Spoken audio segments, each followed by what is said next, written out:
Ça fait sérieux quoi, avec le beer bike derrière, le DJ set. Bon, bref. En plus, il y a l'apéro qui m'appelle. Je suis vraiment courageuse de faire ce vlog. Moi, avant le networking, je détestais ça. J'avais trop peur d'aller à un événement. On y va, on est tout seul, on sait pas trop à qui on va parler, on sait pas trop comment il faut aborder les gens, qu'est-ce qu'on va bien pouvoir leur dire, comment on va pitcher son activité. Pourtant, en tant que solopreneur, tu as besoin de clients, tu as besoin de faire connaître ton activité, de faire rayonner ta marque personnelle. Il faut que tu dépasses ta peur de networker. Dans cet épisode de vlog, je vais t'emmener avec moi pendant 3 jours au Web Today, un gros événement tech et entrepreneuriat, pour te montrer comment j'utilise les événements professionnels pour générer des leads, développer mon réseau, développer mon expertise et surtout comment j'ai dépassé mes peurs de networker.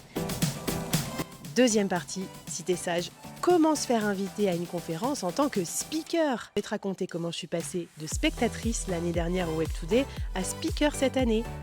Si tu veux toi aussi un petit badge speaker, regarde jusqu'au bout.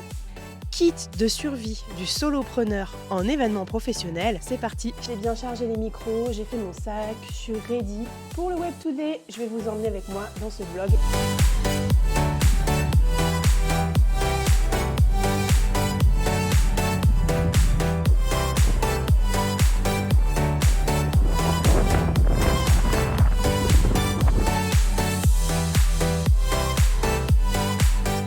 Alors le premier conseil que je voudrais te donner déjà pour réussir à être à l'aise dans un événement professionnel, c'est la préparation. Avant d'arriver sur un salon, je me renseigne bien sur l'objectif, la fréquentation, qui y aura, le programme. Je sélectionne un programme de conférence pour être sûre de celle que je veux voir, pour apprendre quelque chose. Et je regarde aussi les personnes qu'il y a. Souvent, il y a une application, c'est le cas au Web Today, où tu peux voir en fait qui sera présent. Tu peux même demander des rendez-vous, voire même ajouter des amis. Des fois, j'ajoute même les gens sur LinkedIn avant l'événement. Et en tout cas, je me fais une liste, une sorte de target, de cible, où je me dis, bah tiens, il y a telle personne que j'aimerais bien voir.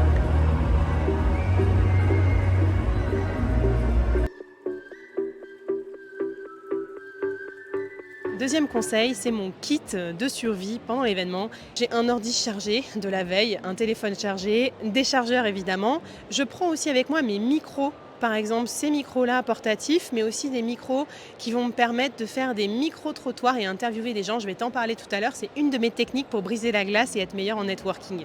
Parfum, déo, un t-shirt de rechange, un petit kit make-up. Je prépare tout ça la veille pour pas être stressée le jour de l'événement. Et je prévois tout ça dans un petit sac à dos hyper minimaliste que je peux porter avec moi toute la journée sans trop m'encombrer. Si possible, pour les podcasteurs, je prends aussi une banane pour mettre tous mes petits micros, mes piles de rechange, mon adaptateur aussi pour mettre la carte SD, pour pas en avoir partout dans les poches ou oublier le micro sur une table.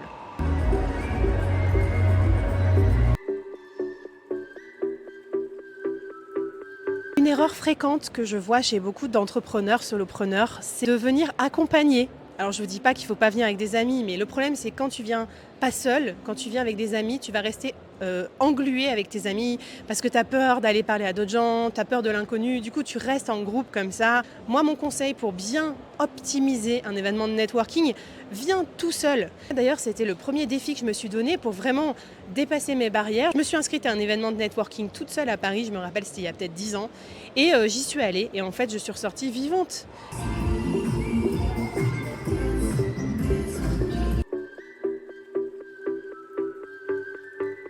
Quand tu es dans la queue du bar, souvent les gens sont à l'unité comme ça en train d'attendre pour acheter un café, une bière ou quoi. Bah, parle aux gens dans la queue en fait, retourne-toi, dis-leur alors comment ça va. Voilà. Qu'est-ce que tu viens faire au Web Today? Qu'est-ce que tu as vu comme conférence aujourd'hui? Moi je trouve que c'est une super façon de discuter un petit peu dans la file d'attente. Si la personne est relou, tu arrives au bar, tu prends ta bière, tu te casses. Et si la personne est intéressante, bah, tu commences à discuter avec elle. Et voilà, vous pouvez boire un verre ensemble et c'est très cool comme façon d'aborder les gens. J'ai eu peur, c'est ça? Et c'est moi qui ai un peu peur de lui, quoi. Je trouve qu'il a... Tiens d'ailleurs, puisqu'on parle d'aborder les gens, c'est-à-dire de pitcher, il y a un truc qui est horrible dans les événements professionnels, c'est ce que j'appelle l'enfer du pitch. Tout le monde te pitch ma solution, ma start-up est révolutionnaire parce que moi je suis le meilleur freelance du monde et tout. Non, moi mon conseil pour entrer en relation et faire du networking avec les gens, trouver des leads intéressants, c'est toujours de leur poser des questions à eux. Alors, comment ça va? Qu'est-ce que tu fais de beau? Qu'est-ce qui t'amène au Web Today? C'est quoi ton objectif à être venu sur ce salon? Quand tu fais ça, tu as des conversations tout de suite d'un meilleur niveau. T'attends, tu regardes ce que la personne va dire et tu peux aussi adapter du coup ton argumentaire à ce qu'elle va te dire. Moi, je ne pitche jamais de façon générique parce que j'ai trop d'activités et je sais même pas quoi dire quand on me dit tu fais quoi dans la vie. Par contre, si la personne me dit j'ai créé une entreprise d'éducation en ligne au no-code, je vais lui dire ah ouais super et alors est-ce que les solopreneurs ça fait partie de ta cible pour tes formations? Oui. Ah bah super, tu sais que moi j'ai le board, c'est le podcast préféré des solopreneurs. Si tu veux qu'on parle de nos codes dans le board, un jour on pourrait s'en parler, on pourra se boire un café. Bam, j'ai pitché, mais de façon circonstanciée. Surtout résiste à raconter toute ta vie, les gens sont pas là pour ça. Il vaut mieux que tu aies une conversation sympa, rapide, et plutôt que d'être trop long dans tes réponses et tes propositions.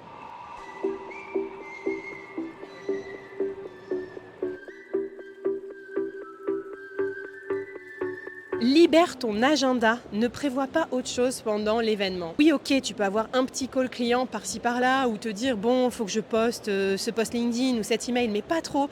Parce que sinon, ce que tu vas faire, c'est que tu vas faire comme beaucoup de gens que je vois en conférence, tu vas geeker sur ton Mac pendant les conférences et rattraper ton travail en retard. Si tu fais ça, tu n'écoutes pas vraiment les conférences. Si tu es au téléphone, tu n'es pas vraiment avec les gens en networking, ton travail, tu le fais avant, tu le fais après. Et je t'assure, ça va te forcer aussi à mieux optimiser ton événement.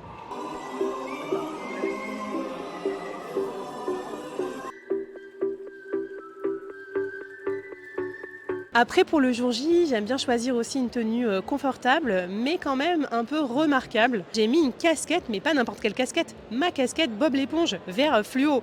Comme ça, je resterai la meuf à la casquette Bob l'éponge. Et quelque part, ça m'aide à briser la glace ou à être un petit peu caractéristique. Donc, ça dépend des codes de l'événement dans lequel tu vas. Mais n'hésite pas à mettre un truc un peu caractéristique. Je sais pas moi, une paire de lunettes un peu rigolote. C'est une façon aussi d'être mémorable parmi peut-être les 150 personnes qui viennent leur pitcher des trucs toute la journée et dont ils ne se rappelleront plus.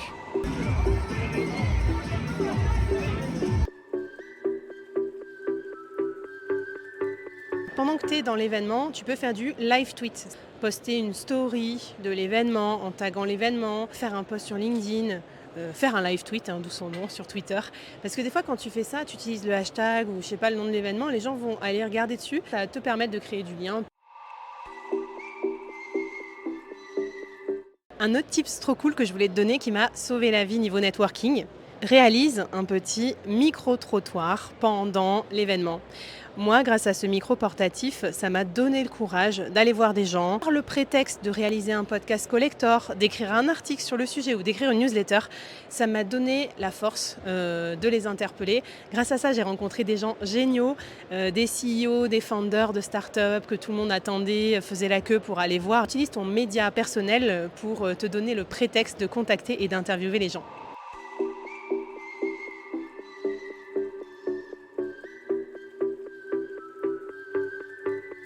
L'année dernière, j'étais au Web Today avec une amie. Je discute avec des gens que j'avais rencontrés grâce à un micro-trottoir. J'ai fait le pitch adapté à eux.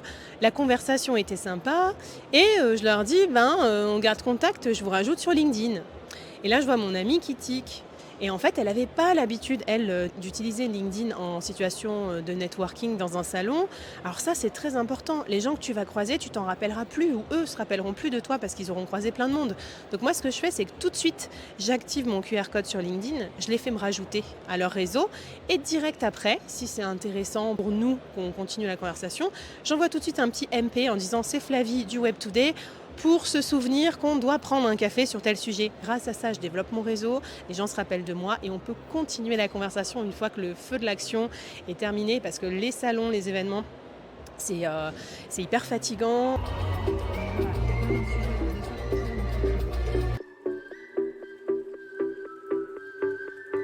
Une dernière chose que j'aime bien faire, je prends des notes des conférences, je suis un peu une geek, je prends des notes aussi de mes conversations sur une petite note d'iPhone et généralement après l'événement, je prends toujours le temps de faire un retour d'expérience, soit un article sur mon blog, soit un épisode de podcast collector, là cet épisode de vlog ou peut-être même juste un post sur LinkedIn. Quand tu fais ça, tu vas remercier l'événement, tu vas taguer l'événement, il y a des gens qui t'ont peut-être rencontré qui vont pouvoir interagir. En gros, tu prolonges un petit peu la fête, tu te rappelles aux bons souvenirs des autres et puis surtout tu donnes aussi et on va voir que la réciprocité ça va être important parce que si tu veux te faire faire invité à des conférences en tant que speaker, alors tu vas en avoir besoin pour la suite. Prends le temps de faire un petit retour d'expérience, un petit reportage. Ça sera sympa pour les organisateurs et pour tous ceux que tu as rencontrés sur place. Le dernier conseil qui me reste à te donner, c'est comment te faire inviter en tant que speaker sur une conférence dans un gros événement professionnel de ton marché, de ta cible. Je vais te raconter comment j'ai fait pour passer de spectatrice du Web Today l'année dernière à speaker sur scène cette année. Mais pour ça, il va falloir que tu me suives en coulisses parce que je vais d'abord te montrer ma première conférence au Web Today. Ah, j'ai peur!